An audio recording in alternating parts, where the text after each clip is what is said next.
I'm about to do a series on bearings, fitting them, taking them off, especially on gearboxes and transfer cases.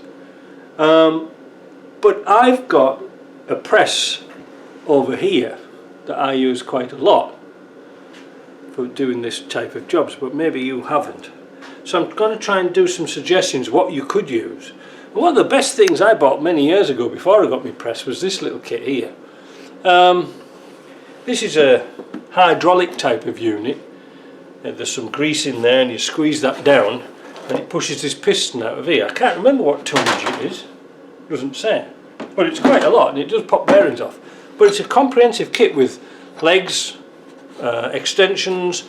You could have it 3-legged or 2-legged, and you've got some adapters here for this shaft, especially one with a little dimple in, which is ideal for going in the end of the shafts. Not too expensive, probably be able to find that second hand somewhere where people have just given up. But can you use it on your gearboxes? Well, yes you can. I mean, you know, if you assemble this together with a shaft on there, you can press down on here and pull bearings off. But how are you going to get them back on again? Well, you just do it reverse. You'll push from, wait a minute, will that come off? You'll put it that way and put a tube on for your bearing, put the strong back on the other side and press it from the other side. It's kind of easy really. Or alternatively, if you haven't got such a luxury, you can always use a bottle jack like this.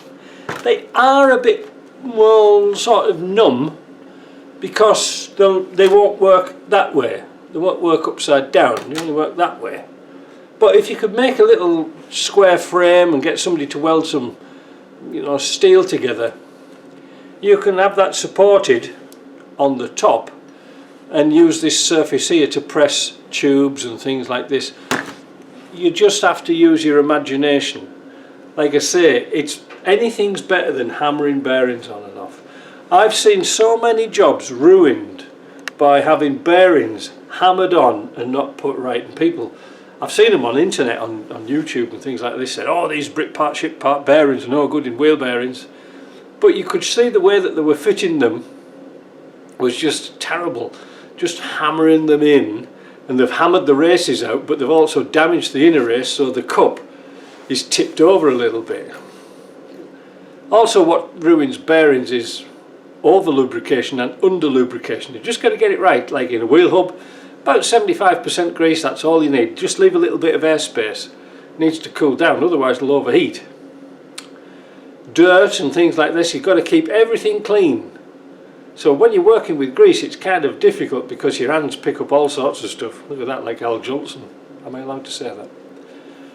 But keep it clean and push bearings on wherever possible, and then you won't have much of a trouble. And like I say, lubricate them with the correct lubricant, and not too much and not too little. Very important. And then it'll last for years. But like I say, people blame all these Chinese bearings. Well, if you're going to do a bearing, like in a gearbox for example, well, I always fit Timken bearings, because generally speaking, once you fit Timken bearings in gearboxes, differentials and things like this, where the shims, generally speaking, you can use the old shims again. They'll be pretty good, you know, so you're not wasting your time. But Chinese bearings are sometimes a little bit not quite right, so I try to avoid them. They are cheap.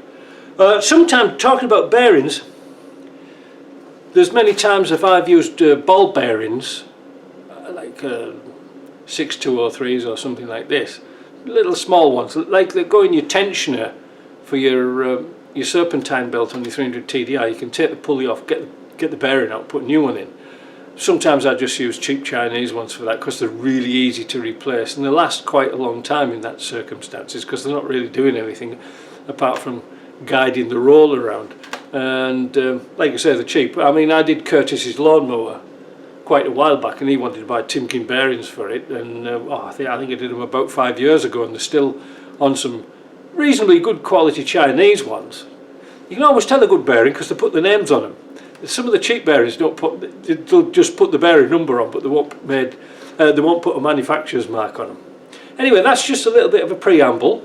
I hope you enjoyed the series, and if you've got any questions, just ask. See you later.